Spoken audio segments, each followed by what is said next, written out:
hello, and welcome to Got Clutter, Get Organized, the conversation. I'm excited because we have Sarah JanTausch, and she is an executive and a career coach.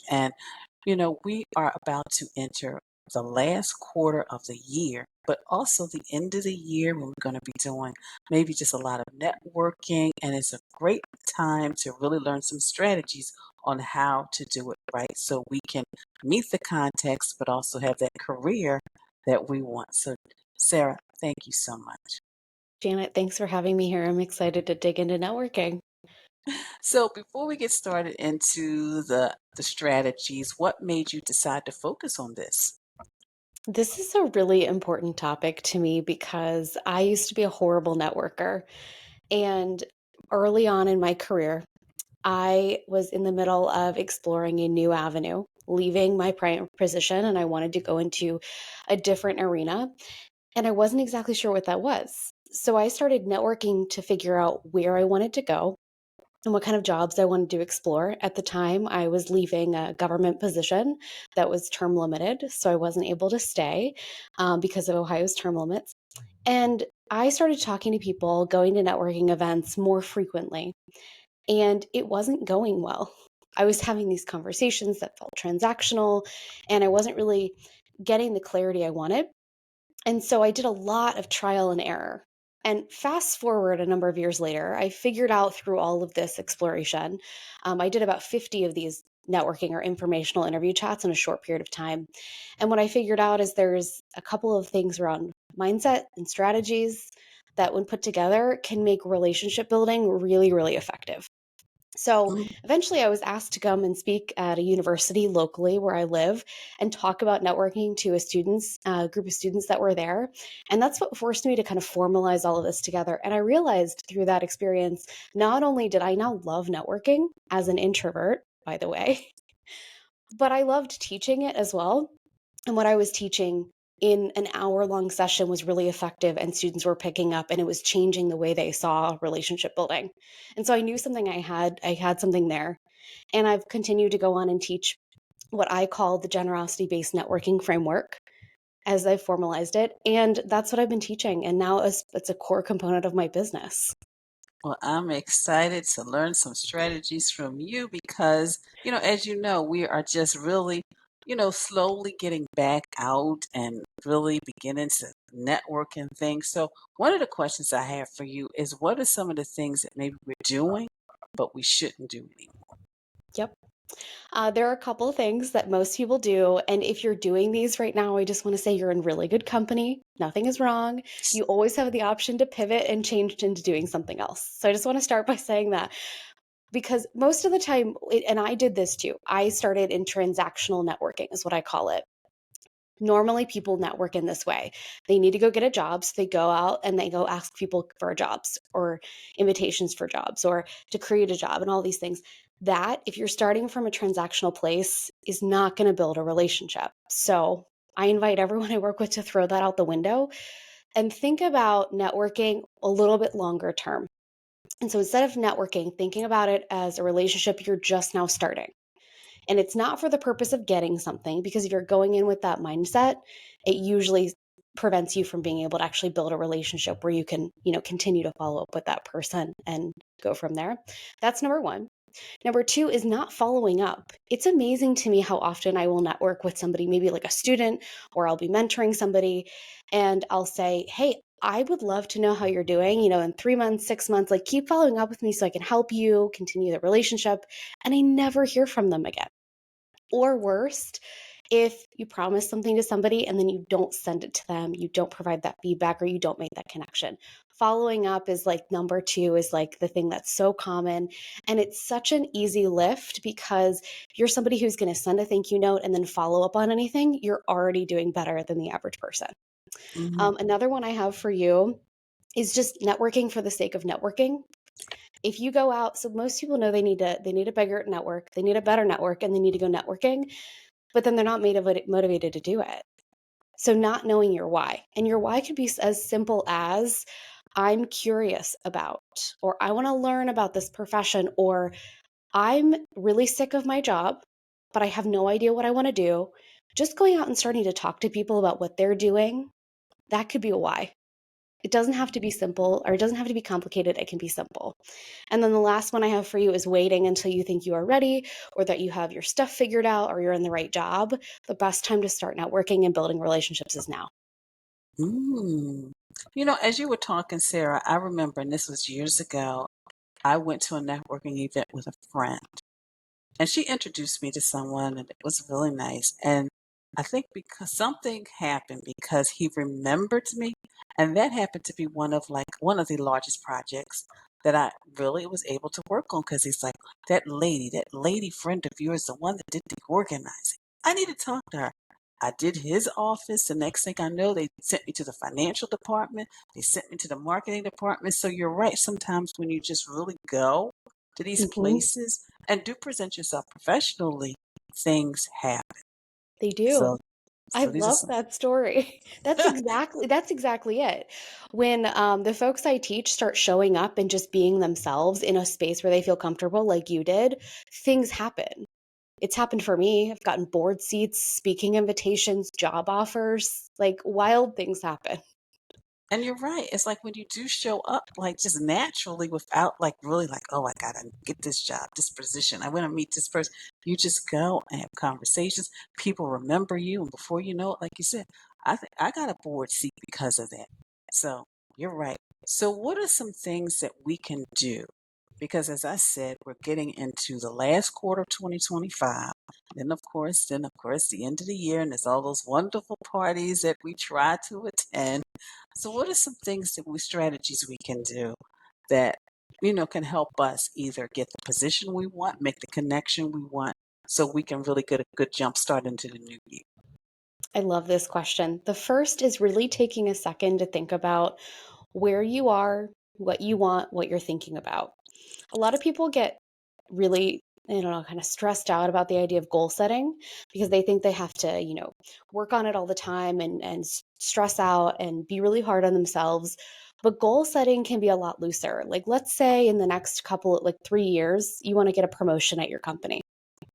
Now is the time to just start showing up at those networking events, going to that company party instead of skipping it if you're an introvert like me who sometimes doesn't like to go to those things, and not worrying about trying to talk to everyone in the room, but showing up as yourself and making a good couple of conversations happen where you get just to get to know people, because that starts to build those relationships. Now, maybe it's you want to leave your company and you want out.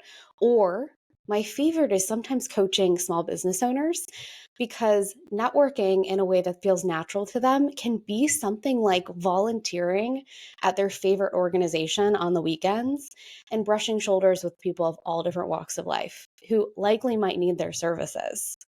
And so starting to think about what's that why, and it doesn't have to be very complex. It's just what's that first spark? And if you don't know what it is, think about something that you want to be able to do in your lifetime or give back. Those can also be inroads. So think about that.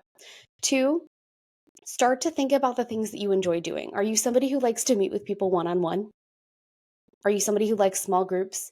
Or are you the social butterfly that goes to a networking event and goes, I don't know why anybody's scared of these. I love these.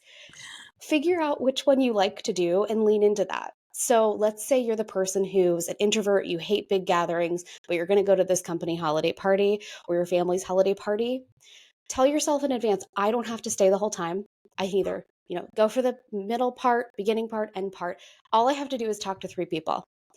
And the goal of that is to just have a conversation, however long, enjoy yourself, and then think about following up, booking that coffee chat afterward with somebody that you're curious about, so that you don't have to have a really high pressure situation in that big networking group. Or if you're somebody who, maybe has a partially virtual business, find ways to network with people that you're curious about or in your network on a virtual basis. Everything that I teach about networking can be done in person or virtually. So, figuring out the space that you're most comfortable in and what's the type of networking that you're actually going to do. This last quarter of 2024 is perfect because you can set a goal for yourself to figure out what kind of networking I actually like. Because if you don't like it, you're not going to do it, and then it's not going to be effective. And so, the first thing I love to make sure that anyone I talk to hears is, if you're going to network, do something you actually enjoy. If you don't like it and you're not going to show up, it's not going to be helpful for anyone, especially you and your goals. Mm. I love all these, Sarah. And actually, see, you're talking to me. I know we're talking to the listeners and those watching and listening, but you're talking to me because I'm an introvert too. And I'm just listening to all your different strategies. And it's like, yeah, I don't have to meet everybody there. If I just think about three, maybe key people that I would like to connect with, and that kind of takes the pressure off and less Yeah. overwhelming. But I love that. And I also love what you said about the beginning, the middle, the end, so you don't necessarily have to stay for the whole thing. These are some great strategies, Sarah, not only just for people looking for a career, but even for people, one of the things, like I said, I'm an introvert. So I've got all these podcasting conferences to go to. And it's like, okay, here's the network in the morning, networking, the breakfast, the afternoon, and it's overwhelming. So I am going to use these strategies. And also, this is another question because it's something you said and I try to share it with people. Sometimes people feel that networking, making connections can only be done in person. But you did say something about virtually, because I personally feel it's all in the person's personality. It could be in person. You can make friends. So, what are your feelings about the virtual? If you had asked me this question about 5 years ago in 2019 or before then, I would have had a completely different answer. But like many, I'm sure, who are listening, their lives completely changed in many ways during the pandemic. And it did for me too. And networking virtually is actually one of my favorite ways to network. And there are so many reasons why. And what's wild to me, and I'm going to just say this, I have some of the best connections I have where we've had the best relationships. We've referred each other clients. Um, we go deep, have fun, all the things. I have connections down in the Carolinas. Some of them I have never met in person. My business partner who provides an assessment for my practice. We started working together, and I didn't meet her until a while after working together when I flew out to Seattle to visit family. So if you think you can't network virtually, it's so not true. I have connections all over the country, and some of these connections and relationships I have are stronger than some of the network I have in my hometown, and that still blows my mind. And I'm so grateful for that too, because for me, like, frankly, there's nothing worse than setting up a coffee chat with somebody, driving 30 minutes down the way. You know, they'd forget that the coffee chat is happening. You're sitting there, you're like, how soon do I text them? Do I wait 5 minutes? Do I wait 10 minutes? If it's a 30-minute coffee chat, I usually wait between 5 to 7 to text them in case you need that tip. And then they forget, and then you're like, oh, okay, bummer. So now I go drive back, and now there's an hour and 15 minutes gone from my day. Now, I still do coffee chats in person, but they're with people that, we have an existing relationship. That first chat's usually online because it's way easier to schedule and we don't have the travel time. But I love it. But that's back to my thing. If you don't like the virtual stuff, don't do it. If you love it, lean into it. Thank you. Thank you for sharing that. Because some people's like, oh, you can't have any type of relationship when you do stuff online. I'm like, well, it depends on the person It and does. what you enjoy. So thank you so much for sharing that, Sharon. You're So welcome. this is a question I ask all my guests. So in all that you do for your clients, for yourself, your family, community, how do you stay organized? Is it an app? Is it a planner? Is it, you just like having things organized? What works for you? So I'll start with my network. When it comes to my network, LinkedIn.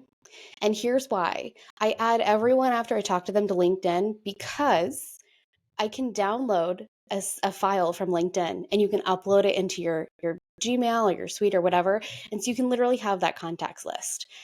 This is personal to me, but if somebody reaches out to me and I've never met them before or had a conversation, I don't add them on LinkedIn.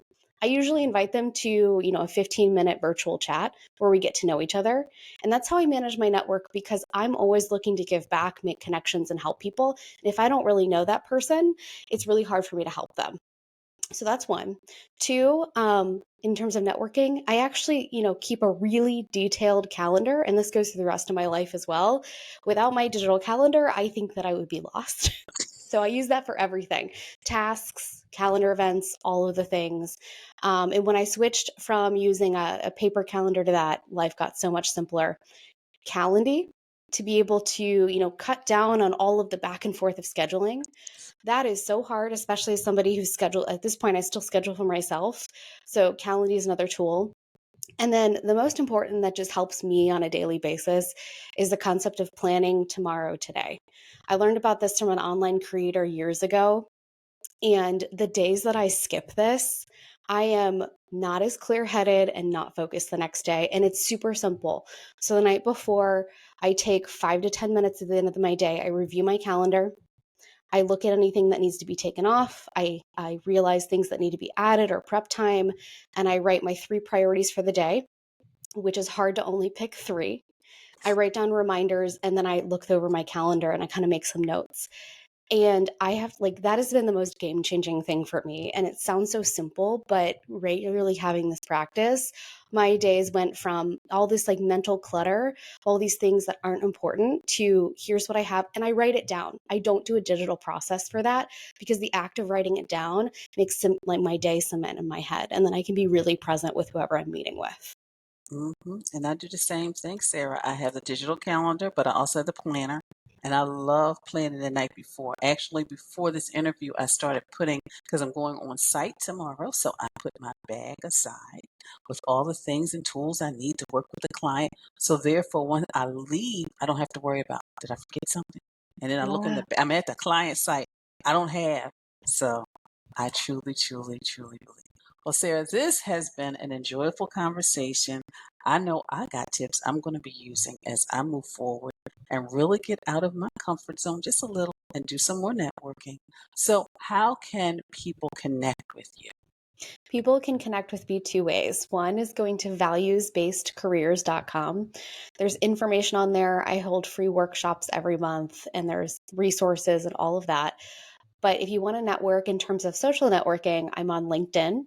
So if you send me a message, feel free to say hello, introduce yourself. And if you want to be part of my network, that's the best way to start. And of course, everyone watching and listening, I will have all of Sarah's links in the show page so you can connect with her directly. And if you do connect with her, say, I heard you on Got Clutter, Get Organized. Sarah, thank you so much for your time today. Thanks for having me.